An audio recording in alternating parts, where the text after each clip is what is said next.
Conference will be on the for-profit blood plasma clinics. Attention, s'il vous plaît. Bienvenue à la conférence de presse avec Don Davis, porte-parole du NPD en matière de santé. Le sujet de cette conférence de presse est des cliniques de plasma à but lucratif. You may proceed. Thank you. Good morning, everybody. In the 1980s, over 30,000 Canadians were infected with HIV and hepatitis C from tainted blood in Canada, resulting in the deaths of thousands. Billions of dollars in compensation have been given to those who received tainted blood and their families, due in part to Canada's former reliance on blood from paid donors. Canada spent $17 million on a federal inquiry headed by Justice Horace Creever, which recommended an end to the private, for-profit blood donor system in Canada. The Creever report cited 5 basic principles regarding how the blood system should be governed.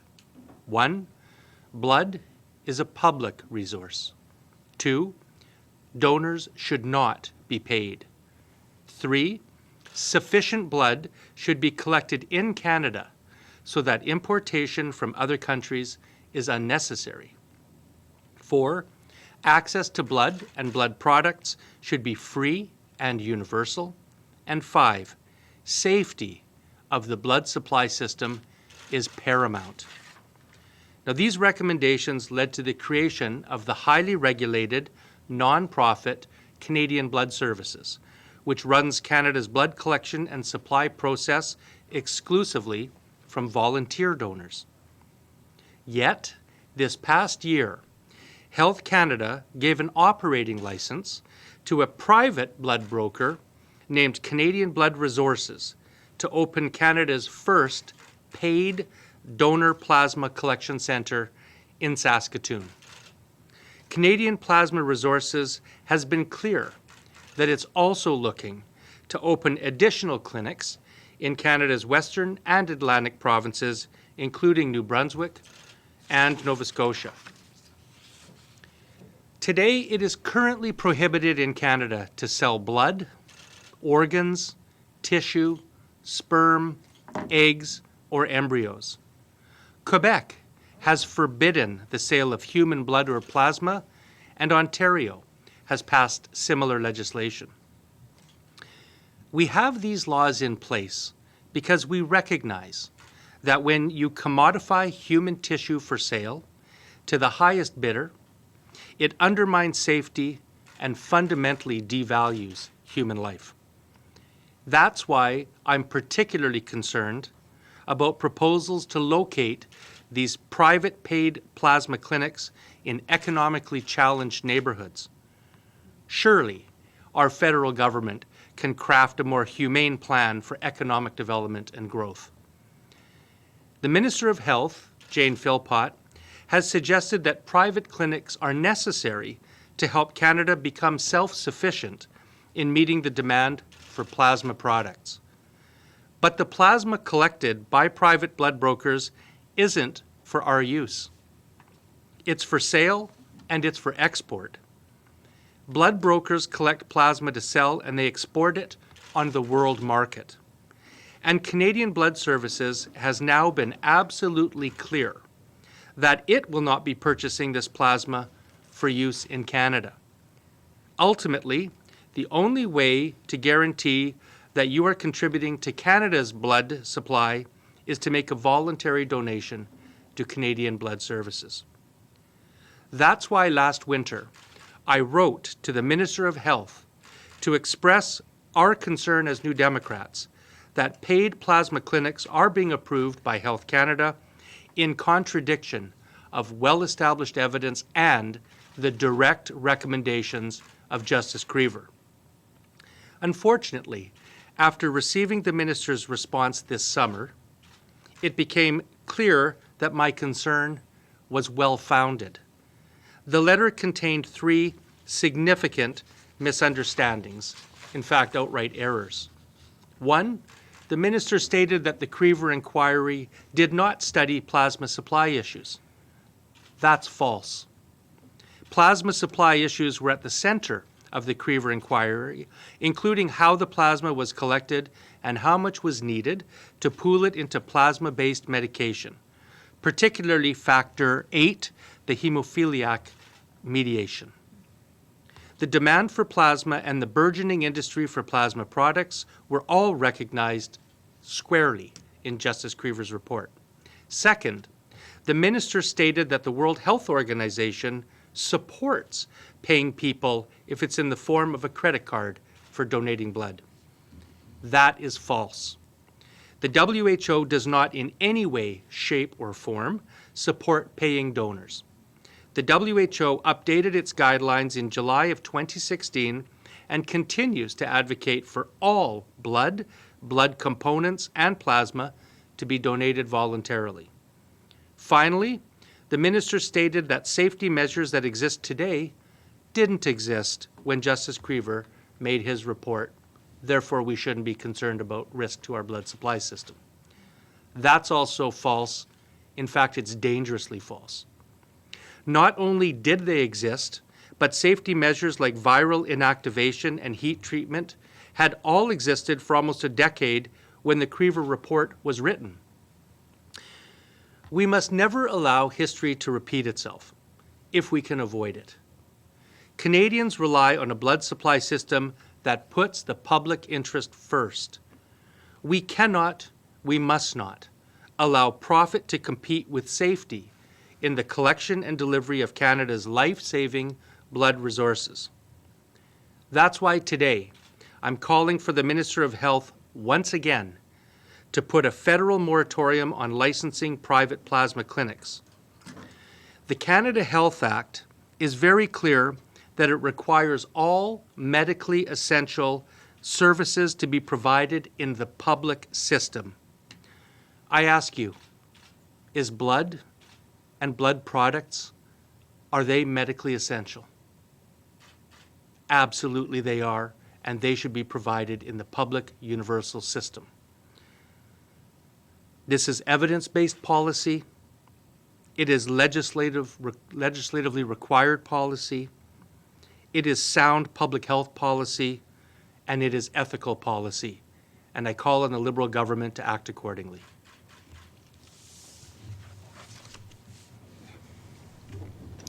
Hi, my name is Kat Lantang. I'm the executive director of BloodWatch.org. We are an organization that represents tainted blood survivors and their family members across the country, as well as people who use plasma-based medications on an ongoing basis.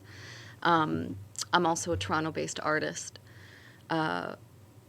This is an extremely difficult time for tainted blood survivors and their family members across Canada. I stopped everything in my personal life and have been on the road since January, traveling across the country, doing everything in my power to represent these people properly and BloodWatch properly. We are literally in a position where we are chasing out private blood brokers who have taken to threaten tainted blood survivors and their opposition to these clinics. They're being bullied. Minister Phil Pott has refused to consult on this matter. She refuses to meet with us. We came here today in the spirit that we are asking her to pay attention to this issue. With 15,000 signatures that we have gained through our Some of Us petition, and she refused to accept that petition.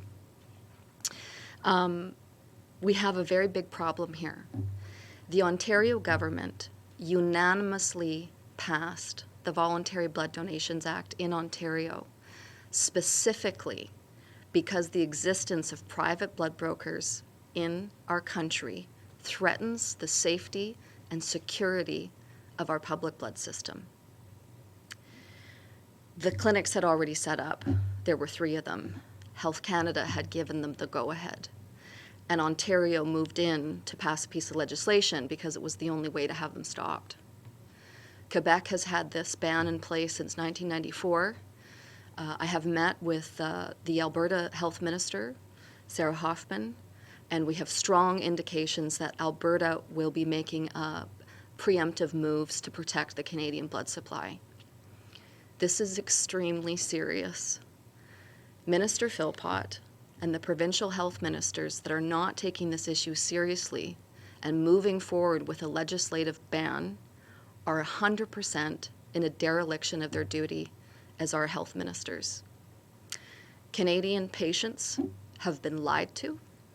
They have been told that if we mirror the American blood system and the private industry that is proliferating throughout America with these private blood broker clinics, that Canadian patients will have more access to plasma-based drugs. And that is absolutely factually incorrect. Not a drop of the plasma that is being collected right now in Saskatchewan will go to one patient in Saskatchewan or anywhere in the country.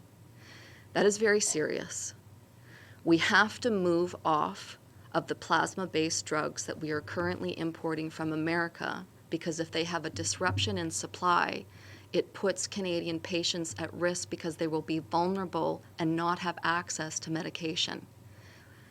Canadian Blood Services, who we consult with on a regular basis, is moving forward with a plasma strategy to ensure that Canada becomes self-sufficient, with a first goal of 50% self-sufficiency within the next few years. Any approval of private blood brokers creates a competitor to their success. I am not just here to make a plea to our federal members of parliament. I have visited many of your constituencies, and the tainted blood survivors and their families and the patients that I have met are extremely worried. They're not being heard. I have come to Ottawa several times, and the Liberal Party and the Liberal MPs refuse to hear us out. I am here to make a plea to the Canadian public. Excuse me. Many of the people I represent have severely compromised health, and a lot of the parents are senior age who had to bury their kids.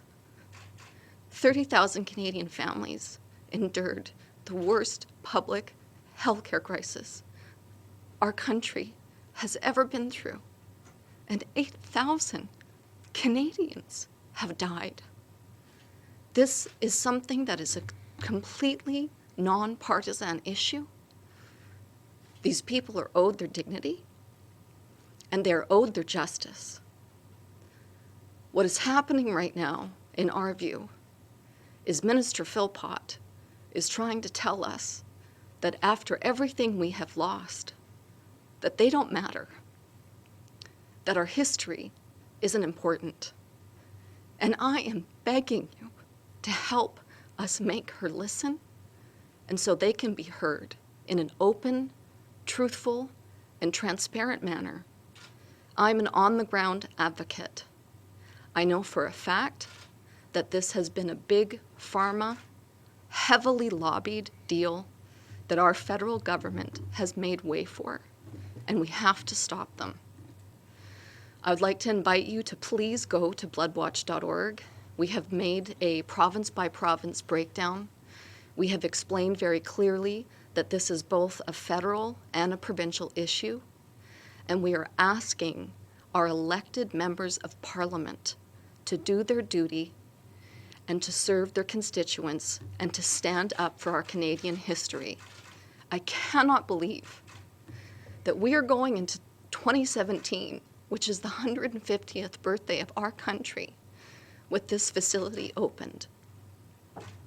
I cannot believe that 2017 is the 20th anniversary of the Creever Report being tabled in the House of Commons, and we still haven't learned our lesson. I need to be very clear. Our organization, our official stakeholders with Canadian Blood Services and in our blood system, we consult with international blood organizations. The head lawyer from the Creever Inquiry sits on my board, and Justice Creever, who is still alive, has been watching this very closely. The legislation that was passed unanimously in Ontario was a celebrated piece of legislation. So I am here. I am begging you to help, and I am begging you to listen. Thank you. Bonjour tout le monde. Mon nom, c'est Suzy Proudeg. Je suis la présidente du syndicat du Nouveau-Brunswick. Puis je vous remercie de m'avoir invité à prendre part à l'événement aujourd'hui. Je veux tout d'abord vous dire que je ne suis pas ici seulement pour représenter le syndicat du Nouveau-Brunswick, mais également le syndicat des infirmières et des infirmiers du Nouveau-Brunswick et le SCFP du Nouveau-Brunswick, car nous avons travaillé tous ensemble pour opposer à l'ouverture d'une clinique de dons rémunérés de plasma dans notre province. Au Nouveau-Brunswick, nous sommes présentement à la croisée des chemins. Notre gouvernement, sans avoir consulté ses citoyens et sans avoir écouté les conseils des parties impliquées, a donné la permission à une clinique privée de collecte de plasma d'ouvrir ses portes à Moncton. Jusqu'ici, toutes nos tentatives de discussion avec notre gouvernement provincial ont été reçues avec un grand silence. Mais nous voulons continuer à faire la pression pour que l'on agisse sur cette question, car nous ne voulons pas que notre province soit responsable d'un retour en arrière du système de soins de santé en permettant à une telle clinique d'exercer ses activités. Nous avons besoin d'un véritable leadership dans ce dossier. Nous avons besoin que nos responsables politiques et nos décideurs et nos représentants élus à tous les niveaux aient le courage de défendre la sécurité des Canadiens. Je suis donc ici aujourd'hui pour demander à nos politiciens fédéraux de nous aider à maintenir la sécurité de notre système de sang et de plasma. Plus précisément, nous demandons à la ministre Philpott de ne pas octroyer de licence à la compagnie Canadian Plasma Resources au Nouveau-Brunswick, ce qui nous permettra de protéger notre système public de collecte de sang ainsi que les donneurs de notre province. Cette compagnie s'est vue interdire l'exercice de ses activités en Ontario et aussi au Québec, où c'est interdit depuis plus de 2 décennies. Ces 2 provinces ont agi ainsi dans le but de protéger notre système national de collecte de sang. Alors pourquoi lui permettons de s'installer au Nouveau-Brunswick? Nous demandons donc de l'aide, non seulement aux partis au pouvoir, mais aussi à tous les représentants élus. La santé et la sécurité des Canadiens devraient constituer une préoccupation pour tous les membres du Parlement. Les citoyens de notre pays vous ont élus pour prendre des importantes décisions en leur nom. Il n'y en a pas beaucoup qui soient plus importantes que la santé et la sécurité des Canadiens. La Société canadienne du sang a affirmé que 450 donneurs additionnels par mois sont nécessaires au Nouveau-Brunswick pour assurer notre approvisionnement de sang. Nous ne pouvons tout simplement pas gérer la concurrence pour les donateurs. La rémunération des dons de sang et de plasma met non seulement en péril une partie essentielle de notre système de santé, mais là, on voit aussi un message négatif à ceux et celles qui ont perdu la vie ou qui ont souffert en raison du scandale du sang contaminé. Notre nation, en conséquence de cette tragédie, a travaillé pendant des années pour élaborer un système qui protège à la fois les donneurs et les receveurs de sang et de produits sanguins.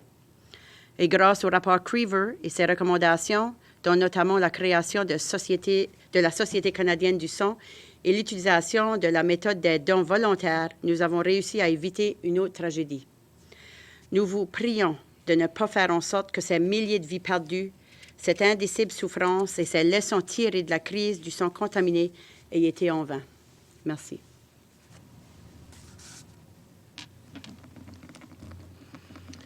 Good afternoon. My name is Pauline Worsfold, and I am a registered nurse. I'm the Secretary-Treasurer of the Canadian Federation of Nurses Unions. I'm here today representing nearly 200,000 nurses from across Canada who, like me, go to work every day with the safety of our patient as our number one concern and our utmost priority.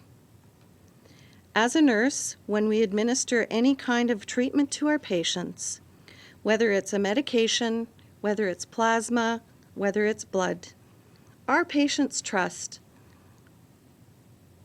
that we as nurses have their health and safety at top of mind. As a nurse, I have to be able to trust that each time I administer a treatment, I can do so with 100% confidence that what I'm providing is safe. When I hang a bag of blood or give plasma or albumin, I have to know that that blood product is safe. As a nurse and as a patient advocate, I demand this. As Secretary-Treasurer of the Canadian Federation of Nurses Unions, representing those 200,000 members from across Canada, we cannot take any risks when it comes to our patients. This is why Canada's nurses are joining BloodWatch and speaking out against the commercialization of the Canadian blood supply system and paid plasma donations. We echo BloodWatch's call for Minister Philpott to put a moratorium on all licenses to private blood brokers. We need Minister Philpott to protect the Canadian blood system by implementing the ban on the practice of paying for plasma, and we need Minister Philpott to ensure blood and plasma remains a public resource. After Canada's blood tragedy of the 1980s, where 30,000 Canadians received tainted blood transfusions, safeguarding the integrity of Canada's blood system must be a priority for all levels of government. The Creaver Commission on the Blood System recommendations presented to Parliament explicitly called for a ban on paid blood and plasma donations. The province of Ontario and Quebec have stood by these recommendations and banned paid blood donations. The CFNU strongly supports this policy. On behalf of the Canadian Federation of Nurses Unions, I strongly urge all levels of government to direct the Canadian Blood Services to expand non-paid collection of blood with the goal of having Canada self-sufficient in blood products through a publicly regulated, not-for-profit, voluntary blood and plasma system. Good afternoon. My name is Tom Graham. I'm the president of the Saskatchewan Division of the Canadian Union of Public Employees. Most of what I'm going to say has maybe been stated already, but I think it's worth repeating. In February of this year, Canadian Plasma Resources opened a pay-for-plasma collection site in Saskatoon. It opened its doors with authorization from Health Canada and full political support from the Saskatchewan government. This happened even though the province of Ontario had recently banned paid plasma donation, and the fact that the World Health Organization has recognized that it's only 100% voluntary public blood systems remain the safest option. At the time of this opening, Saskatchewan's health minister justified allowing for-profit plasma collection by pointing to the fact that Canada is reliant on foreign suppliers for a majority of the plasma-based medication that's used here. While this is true, all evidence points to the problem getting worse with pay-for-plasma privatization of our blood system. By paying individuals for their plasma, and in Saskatchewan and Saskatoon at least, up on your second visit, you can get up to $70, so it is certainly encouraging people. This will only reduce the number of potential donors the Canadian Blood Services needs to increase supplies in our superior public blood supply system. It was stated at the time that this was going to be used in Canada. However, we've discovered that Canadian Blood Services has absolutely no relationship with Canadian Plasma Resources, and as a result, all the plasma they are collecting is simply going to be sold to the highest bidder on the worldwide market, and that is not going to improve Canada's own security and supply issues. It is indeed ironic and troubling that Saskatchewan, the birthplace of Medicare, is going down this path. Allowing the profit motive to become part of our healthcare system reduces our security both from a supply and a quality perspective.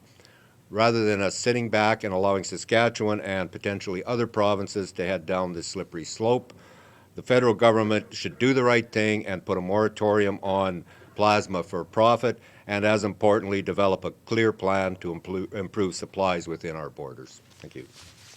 Thank you. Merci. Carl, you have a question? Yeah. Carl Duggan, iPolitics. A number of questions for Kathleen Ting from BloodWatch. First of all, can you explain the problem from a lot of people would be familiar with this from the tainted blood scandal, but the problem seems to be that you're concerned that this is getting shipped out of Canada. So can you explain what exactly the consequences are that you're concerned about? So we know that the blood plasma has to be shipped out of Canada because there's no fractionation facility in Canada to make those plasma-based drugs. So what this company wants to do is take that plasma, send it out of the country untested to Texas, have it tested in America, and then sell it to a pharmaceutical company named Biotest AG in Germany. And then they would make a plasma-based medication, and then maybe if they get into the tendering process, because that's what they would have to do in order for Canadian Blood Services to buy that drug back, we might buy it back. So the whole concept of us buying back our own blood plasma is, first of all, ludicrous. Secondly, it depletes our supply because they are a private collector. So they are not a blood operator unto themselves. They're literally just a private blood broker. So they are a competitive collector to Canadian Blood Services. So not only will we never see any of that plasma come back into the country, or we won't be buying that drug because the plasma collected in our country needs to come from Canadian Blood Services for so many reasons. One of those reasons is to protect the donor. When Canadian Blood Services collects blood and plasma on our behalf, all of that blood and plasma is tracked. They know who donated it, where it went, and what it's used for. And so that national system and that centralized system through Canadian Blood Services was one of the pillars of the Crever report. It wasn't just how the moral debate about whether it's ethical to pay somebody for their human tissue. It's a scientific fact that when you pay people to sell their blood or plasma, the infection rates are higher. So right now, we don't have a new non-envelope virus that's entered the blood supply. What are we going to do when it does? It's inevitable. Viruses always enter the blood system. We're having that situation happen with Zika. So when you have a national blood operator, they can act accordingly in order to take care of the donors, the testing, and the product. So when we have our own national system with a robust volunteer donor base, we can secure and become self-sufficient for Canadian patients. So in Philpott's response letter to your petition, she had said that there's been an outfit operating in Winnipeg for 30 years quite safely. What would you say to that? So that facility is called Cangine. It was grandfathered into Crever. It's not a competitor to Canadian Blood Services for one. It's an extremely small facility, and they make a very rare medication to prevent women from having stillbirths. And so back in that time, before the internet, they actually had to do a lot of outreach to bring in people with a very rare blood type in order to get that medication made. And so that was what listed as a very rare circumstance. It's different now. They probably don't even have to remunerate donors because they can get access to them, and Canadian Blood Services has such a broader reach.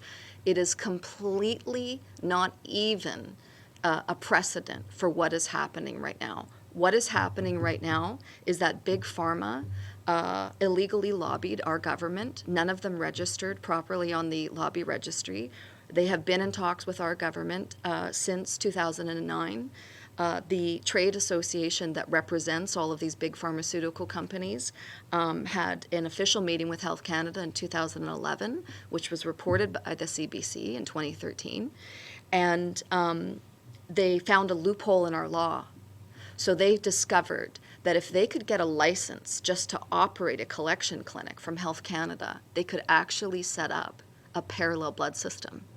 And they could turn that plasma into profit, because what's happening in the United States is that they're so overtapped that the industry is moving their territory around because they're competing for money. So they're competing to make those drugs at a rapid pace.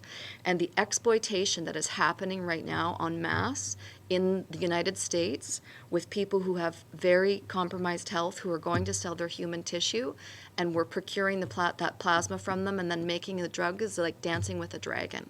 So that when Minister Philpott says, "Oh, that's not a new, that's not new to have private blood brokers, or this isn't a new." Yes, it is, because that facility in Winnipeg is detailed in the Creever inquiry, and it was grandfathered in. I'd just like to know a little bit more about you. What is your personal connection to the whole tainted blood scan? I'm just curious how you got into advocating on this issue. My uncle died of AIDS in 2001. He was gay, but he, of course, his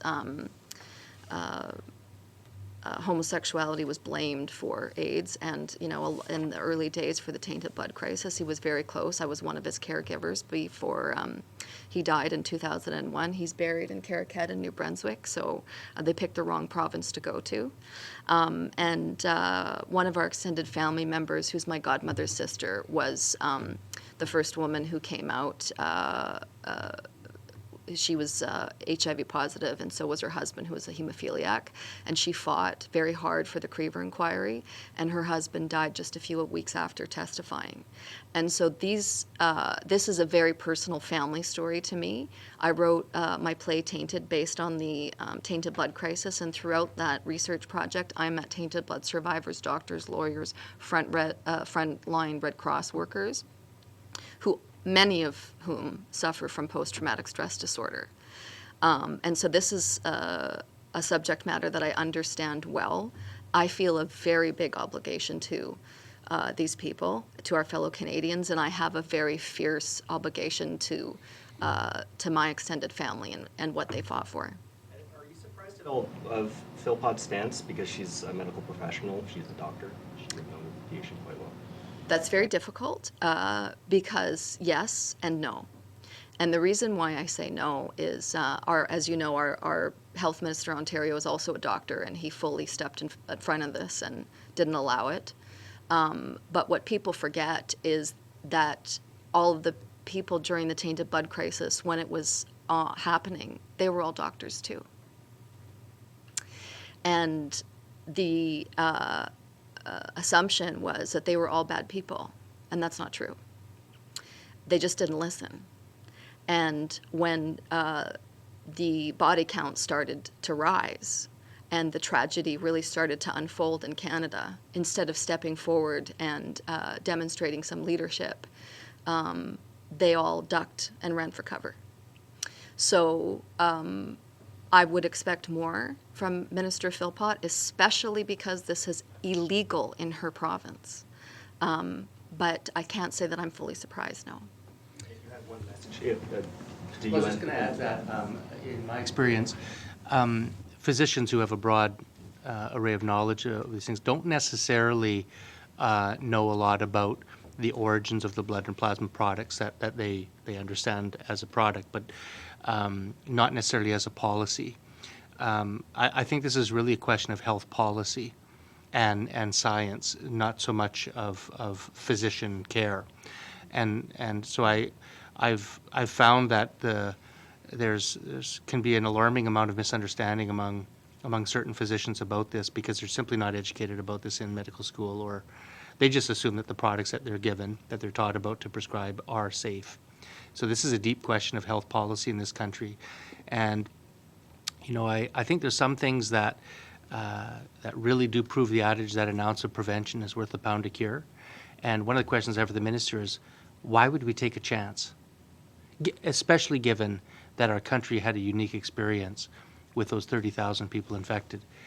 Why would we take, if there was even an iota of risk to our blood supply system, why would we take that chance? Second is a question of policy. I want to highlight Justice Creever's strong recommendation that Canada be self-sufficient.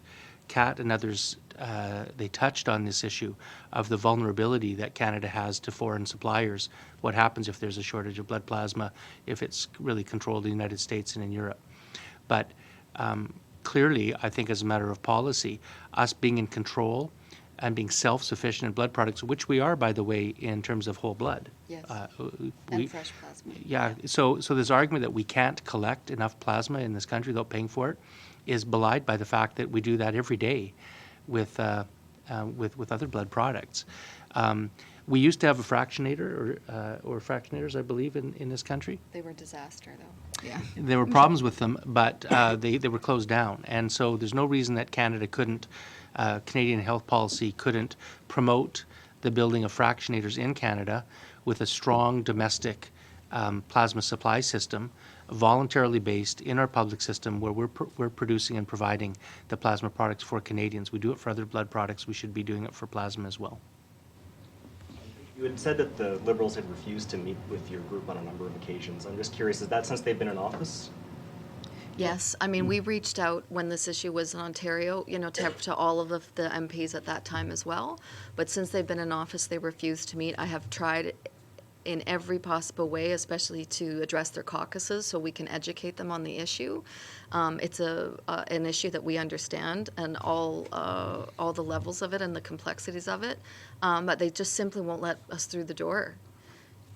I don't know what to say. I keep coming back, and I won't bring the tainted blood survivors back anymore because we've been here multiple times, and they get ignored, and I refuse to allow them to be treated that way. And I'm just curious, what else is your group doing right now on this issue? Like, there are a number of areas in the province, in Canada, that you're concerned about. Obviously, New Brunswick being one. I'm just curious what kind of activity you're involved in. So we're trying to get each province to proactively pass the Voluntary Blood Donations Act. It's a very simple piece of legislation that Ontario did. It mirrors the law that Quebec has as well. We are heavily advocating in New Brunswick especially to try to get the government to take a move and to step in front of Minister Philpott's decision. This has been, it's a national, in our view, it's a national piece of urgent matter because we're fighting $1 billion backed pharmaceutical lobby. And as they have their team of lobbyists going across the country, I'm literally chasing them down in the cheapest rental cars possible.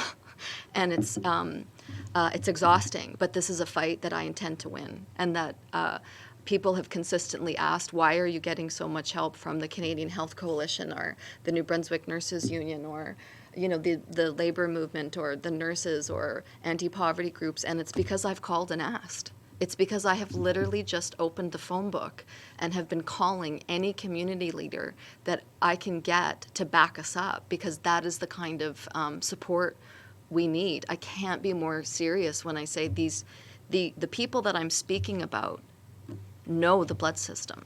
They understand exactly what's happening right now, and they are trying to tell everybody not to do it. Kyle, I want to just add one important point and emphasize that right now in Canada, and over the last 10 years in particular of Conservative government, we have seen the rise of privatization, the threat of privatization in our healthcare delivery system. We've got private MRIs in Saskatchewan. We have the day clinic operating openly, flaunting the Canada Health Act in British Columbia, causing them to be taken to court. We have a very well-documented report of privatized services in Ontario. It's happening across this country. And I want to tell you a little anecdote that I heard of what happened in British Columbia, where there was a meeting with the Minister of Health, Terry Lake, and proponents of keeping Canada Blood Services, the nonprofit organization involved in collecting plasma, were meeting with him. And they made their case as to why this blood plasma should be collected by Canadian Blood Services. And he stated that he was partial to the private delivery of this because it created jobs. And when it was pointed out to him that if Canadian Blood the Canadian Blood Agency, if the public entity provided that service, they would create exactly the same number of jobs. He then shifted and said, well, it's a matter of philosophy, that their government had a preference for privately delivered services. That is what's dangerous, when ideology interferes with sound science and with the safe provision of health service in this country. That opens the door to disaster. And that's why we're taking this so seriously here today. It's not just a question of policy on our part. It's a question of resisting governments that are being pressured to privatize essential parts of our healthcare system, and we're going to stand up firmly against that. Philpott's being ideological on this then? I can't say that. I haven't had a direct discussion with her about it, but certainly the Liberal government's position is consistent with that. You know, all of the science, all of the evidence, the Creaver report is there. There's no report that the federal government spent $17 million on that tells them they should go to for-profit paid blood donor systems. So on what do they base that policy? I mean, we're slapping a report in front of an exhaustive study done by a respected jurist. So we're presenting the government with evidence, and they're ignoring it. So I'll leave you to draw your own conclusion about what may be the cause of that. Can I just say that, and this was published in the Canadian Blood Services minutes, Minister Philpott had a meeting with the board chair of Canadian Blood Services and the CEO, Dr. Graham Scher, and they were asked by her to align messaging on this issue.